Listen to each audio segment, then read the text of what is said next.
Halo anak-anak, hari ini kita akan belajar materi tentang masyarakat Indonesia pada masa praaksara. Nah anak-anak, sebelum kita lanjut materi, don't forget to subscribe. Thank you.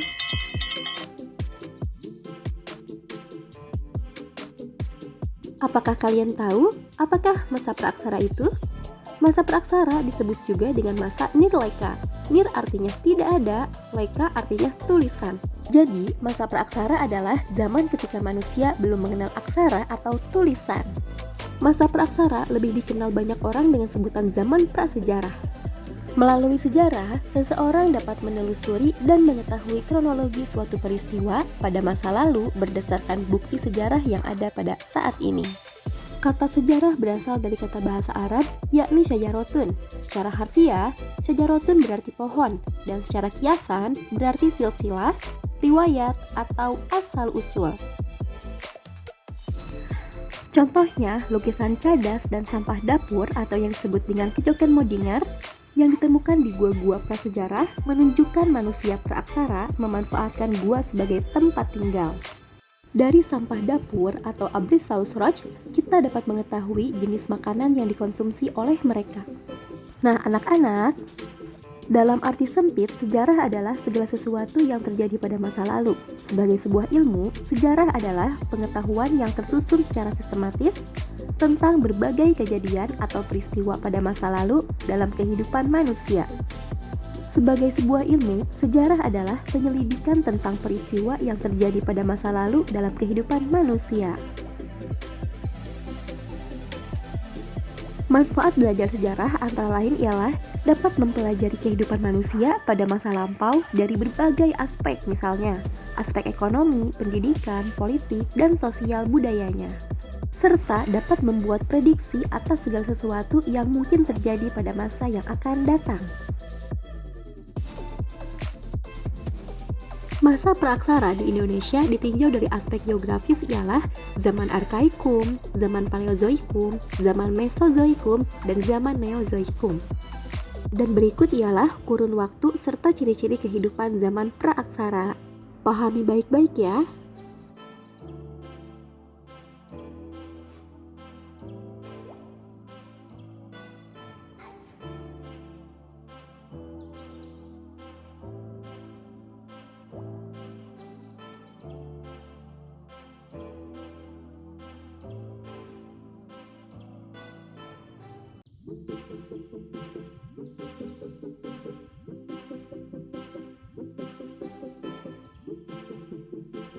Nah anak-anak, dan berikut ialah gambaran dari zaman Arkaikum, Paleozoikum, Mesozoikum, dan Neozoikum. Perhatikan baik-baik ya.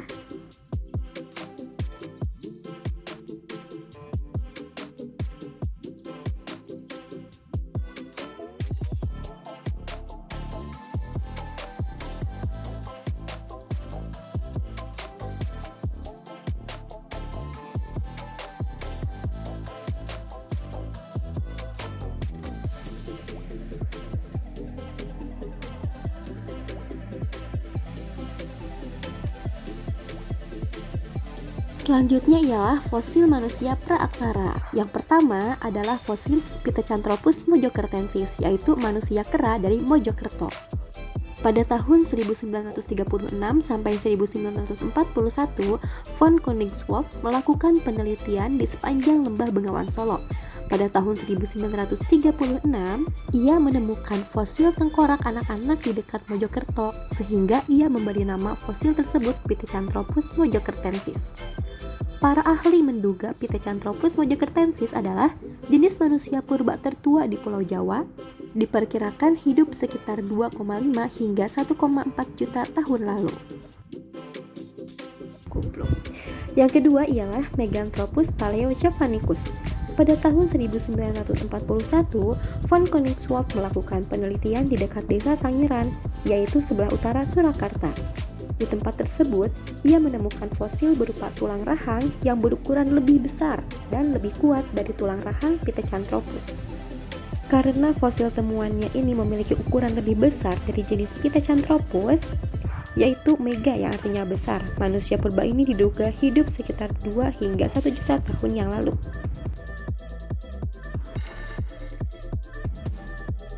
Yang ketiga ialah fosil Pithecanthropus erectus, yaitu jenis manusia purba yang hidup di Pulau Jawa.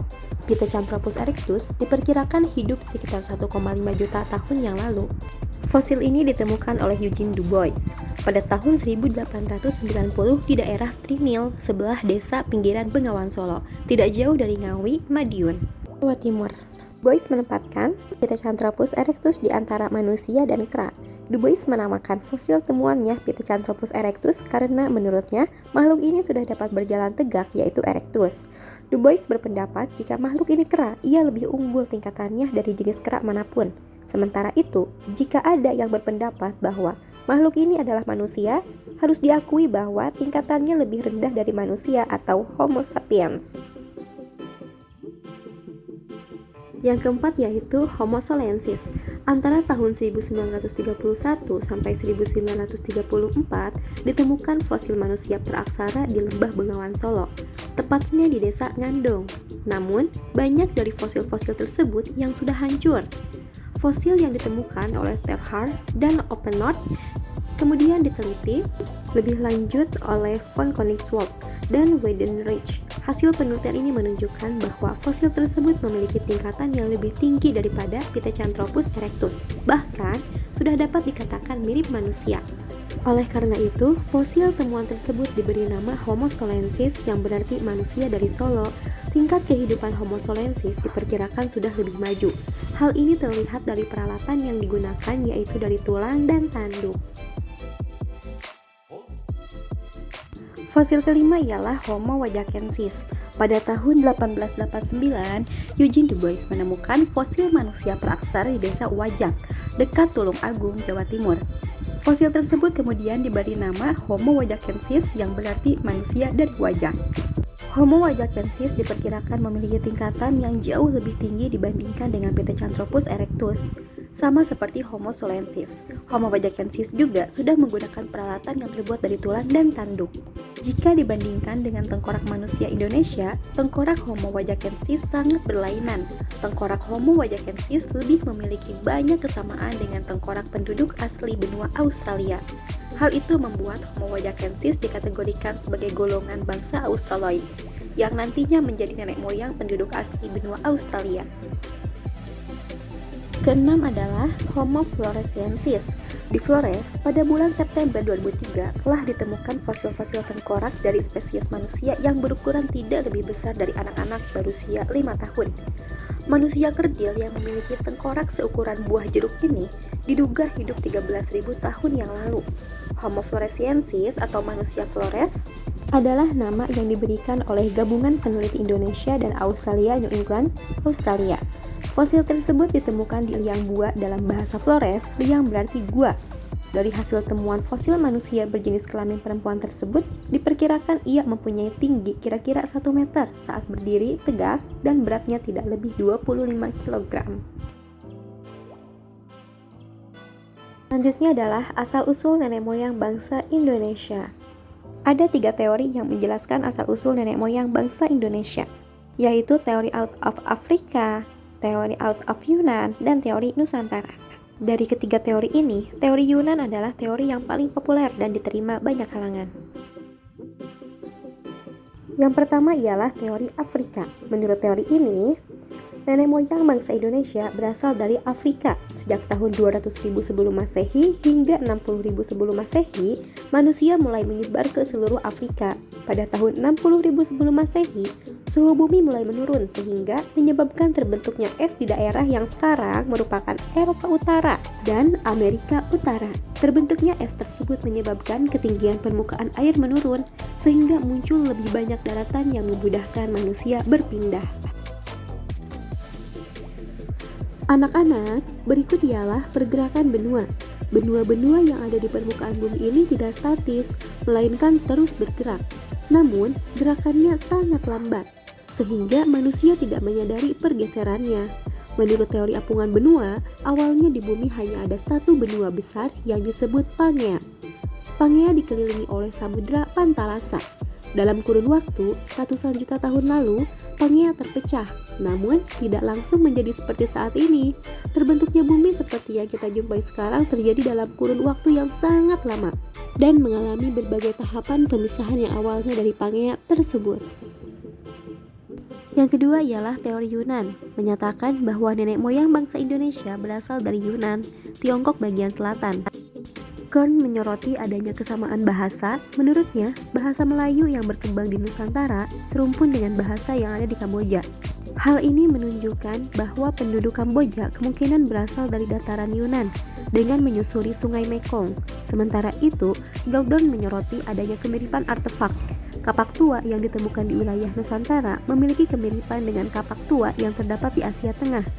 Hal ini membuktikan adanya migrasi penduduk dari Asia Tengah, Yunan, ke wilayah Nusantara.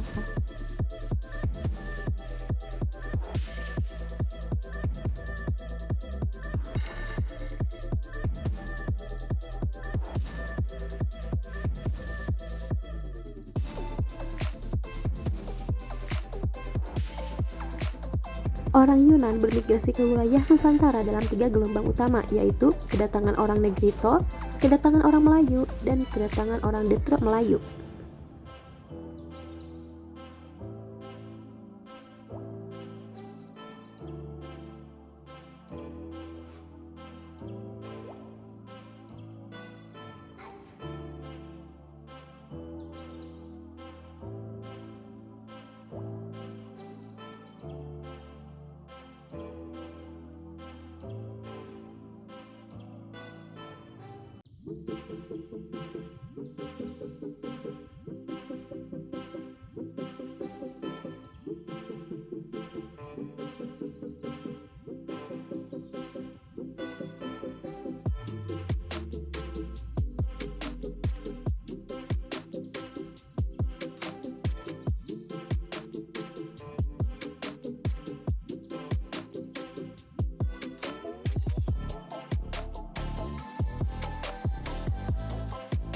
Nah, yang ketiga ialah teori Nusantara.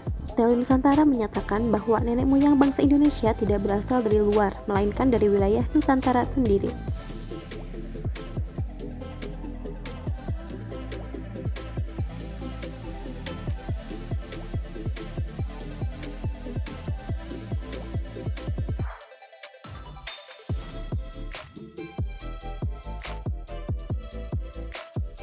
Nah, anak-anak, masyarakat Indonesia pada masa praaksara ditinjau dari aspek budaya. Terdiri dari 2 zaman, ada zaman batu dan zaman logam. Zaman batu adalah masa di mana masyarakatnya menggunakan peralatan yang terbuat dari batu. Zaman batu dapat dibedakan menjadi 4 zaman, yaitu zaman batu tua, zaman batu madya, zaman batu muda, dan zaman batu besar. Yang pertama ialah Paleolitikum atau zaman batu tua. Kata Paleolitikum berasal dari 2 kata, yaitu paleos yang berarti tua dan litikum dari akar kata litos yang berarti batuan. Oleh karena itu, zaman Paleolitikum berarti zaman batu tua. Zaman batu tua diperkirakan berlangsung kurang lebih 600.000 tahun yang lalu. Pada masa ini, peralatan yang digunakan terbuat dari batu yang masih sangat kasar. Kedua adalah Mesolitikum atau zaman batu madya. Zaman ini disebut juga zaman batu madya atau zaman batu tengah. Zaman Mesolitikum diperkirakan berlangsung pada masa Holosen atau sekitar 10.000 tahun yang lalu. Peninggalan zaman ini banyak ditemukan di sekitar pantai, tepi sungai, dan danau. Kegiatan masyarakatnya adalah berburu dan mengumpulkan bahan makanan. Alat-alat yang digunakan pada zaman Mesolitikum masih menyerupai alat-alat Paleolitikum. Zaman batu ketiga ialah Neolitikum atau zaman batu muda. Kebudayaan zaman Neolitikum sudah lebih maju jika dibandingkan dengan zaman-zaman sebelumnya. Kemajuan tersebut seiring dengan datangnya rumpun Proto-Melayu dari wilayah Yunan di Tiongkok Selatan ke wilayah Asia Tenggara termasuk Indonesia.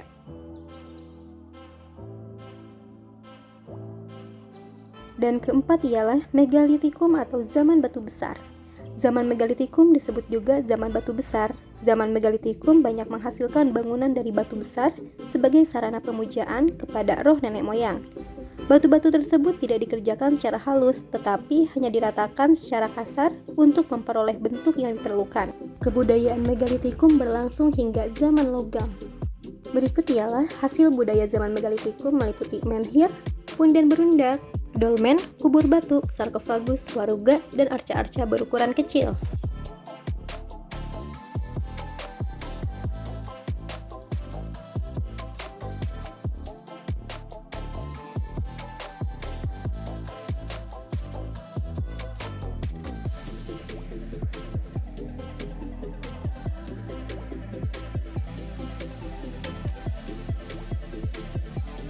Nah, anak-anak, setelah kita membahas zaman batu, selanjutnya ialah zaman logam. Zaman logam adalah masa di mana masyarakatnya sudah mulai menggunakan peralatan yang terbuat dari logam. Kemampuan nenek moyang kita membuat benda-benda dari logam diperoleh dari orang-orang yang bermigrasi dari Dong Xuan, Vietnam. Peralatan logam selain digunakan sebagai penunjang kehidupan sehari-hari, juga dimanfaatkan sebagai alat upacara karena dianggap mempunyai kekuatan magis. Zaman logam dapat dikelompokkan menjadi zaman tembaga, zaman perunggu, dan zaman besi. Yang pertama adalah zaman tembaga. Pada zaman ini, manusia mulai menggunakan tembaga sebagai bahan pembuatan peralatan. Namun, di wilayah Asia Tenggara termasuk Indonesia tidak ditemukan hasil-hasil kebudayaan zaman tembaga. Kedua ialah zaman perunggu. Pada zaman ini, manusia telah menemukan logam campuran yang sifatnya lebih keras dari tembaga, yaitu perunggu, hasil pencampuran antara tembaga dan timah. Hasil budaya terpenting dari zaman perunggu adalah kapak corong dan nekara.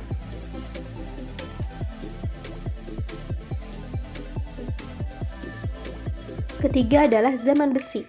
Zaman besi adalah masa ketika manusia telah dapat melebur besi dari bijinya untuk dituang dalam cetakan sehingga menjadi alat-alat yang diperlukan. Alat-alat yang dihasilkan pada zaman ini memiliki bentuk yang sempurna.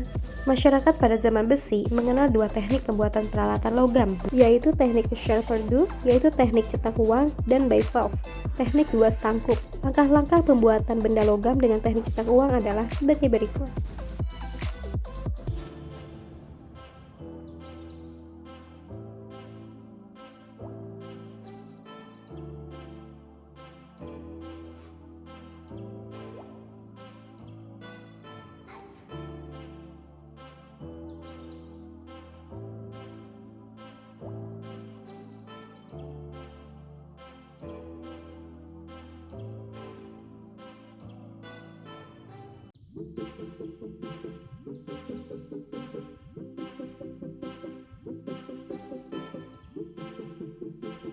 Anak-anak, selanjutnya ialah masyarakat Indonesia pada masa praaksara ditinjau dari aspek ekonomi. Yang pertama adalah zaman berburu dan mengumpulkan makanan tingkat sederhana. Ciri-cirinya yaitu memiliki akal dan kecakapan yang masih sangat terbatas, hidup di dataran rendah yang dekat dengan sumber air, mata pencaharian pokok berburu dan mengumpulkan makanan. Hidup secara berkelompok dalam jumlah yang kecil untuk saling melindungi dari binatang buas. Hidup berpindah-pindah atau nomaden bergantung pada ketersediaan makanan di suatu tempat. Alat-alat yang digunakan masih sangat sederhana, terbuat dari potongan batu, tulang, dan kayu yang tidak dibentuk. Kedua adalah zaman berburu dan mengumpulkan makanan tingkat lanjut. Ciri-cirinya yaitu berburu menggunakan alat berupa kapak batu, tongkat, dan tombak kayu. Pada masa ini, perburuan telah menjangkau daerah yang cukup jauh. Proses pengumpulan makanan tidak hanya dilakukan di sekitar tempat tinggal, tetapi mencakup daerah lainnya. Selanjutnya, bertempat tinggal di gua-gua, hidup berpindah tempat ketika ketersediaan makanan berkurang, serta alat-alat yang digunakan masih berbentuk kasar, terbuat dari batu, tulang, dan tanduk yang lebih tajam dan runcing. Ketiga ialah zaman bercocok tanam. Pada masa ini telah terjadi perubahan pola hidup yang mendasar dari mengumpulkan makanan atau food gathering menjadi penghasil makanan dengan cara bertani dan beternak atau food producing. Ciri-cirinya ialah hidup menetap di daerah dataran rendah secara berkelompok dan sudah memilih pemimpin, sudah mengenal cara bercocok tanam, mengolah tanah, dan memelihara hewan, mulai menguasai cara menyimpan makanan dan mengawetkan makanan secara sederhana, mulai mengenal sistem kepercayaan terhadap roh nenek moyang dan kekuatan alam, serta alat-alat yang digunakan terbuat dari batu dan bahan lainnya yang sudah diasah. Keempat ialah zaman perundagian. Perundagian berasal dari kata undagi yang berarti tenaga ahli atau seseorang yang memiliki keterampilan dan keahlian dalam melakukan pekerjaan tertentu. Pada masa ini, masing-masing orang dalam masyarakat sudah mulai melakukan pekerjaan yang sesuai dengan keterampilannya masing-masing. Ciri-ciri masyarakat pada zaman perundagian adalah sebagai berikut, yaitu sudah membentuk kelompok kerja dalam bidang pertukangan, sudah mengenal status keanggotaan dalam masyarakat berdasarkan tingkat kekayaan, sudah mengenal teknik pengolahan logam, sudah membuat perhiasan dari emas, sudah membuat tempat ibadah terbuat dari batu-batu besar, dan sudah mengenal sistem kepercayaan yang disebut dengan animisme dan dinamisme. Selanjutnya ialah masyarakat Indonesia pada masa praksara ditinjau dari aspek pendidikan. Pada masa praksara, pendidikan dilakukan secara lisan serta melalui observasi dan imitasi. Nenek moyang kita memiliki tradisi, kepercayaan, nilai-nilai, praktik, dan pengetahuan lokal yang disampaikan secara lisan dari generasi ke generasi. Kaum muda belajar secara informal dari orang tua mereka, keluarga, dan kerabat mereka. Kemudian, seiring dengan tingkat perkembangan peradaban, masyarakat pada masa praksara menerima perintah secara lebih terstruktur. Beberapa bentuk pengetahuan tradisional disampaikan misalnya melalui cerita, legenda, cerita rakyat, ritual, dan lagu. Kemudian, ketika manusia sudah mengenal pertanian, mereka mulai membentuk permukiman yang sifatnya tetap. Selain itu, mereka juga mulai mengembangkan teknik-teknik pemeliharaan hewan-hewan dan penggunaan alat-alat logam. Permukiman, pertanian, peternakan, dan peralatan logam membawa serta sistem pengetahuan dan keterampilan yang harus dipelajari dan diajarkan kepada setiap generasi baru.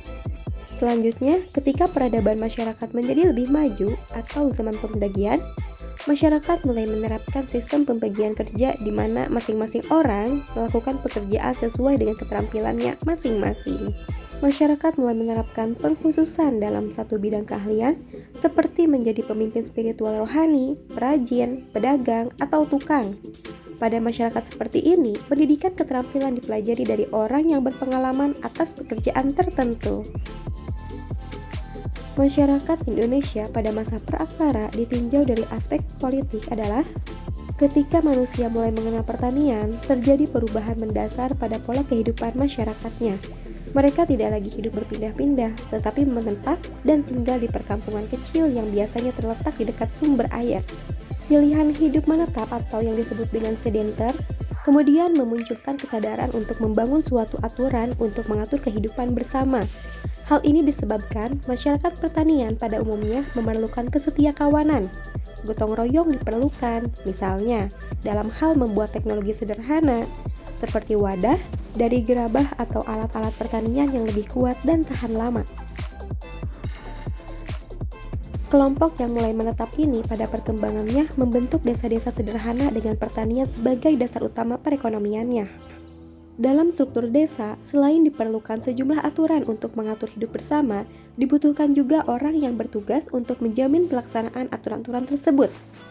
Oleh karena itu, dari anggota kelompok mereka sendiri dipilih satu orang yang dinilai mempunyai kelebihan dibandingkan yang lain untuk menjadi pemimpin. Kelebihan tersebut misalnya dalam hal kekuatan secara fisik, kewibawaan, dan kemampuan menyelesaikan permasalahan. Pemimpin inilah yang lazim disebut sebagai primus inter pares, yaitu yang pertama di antara yang sama. Nah, anak-anak, materi tentang masyarakat Indonesia pada masa praksara telah selesai. Semoga bermanfaat. Terima kasih. Don't forget to subscribe.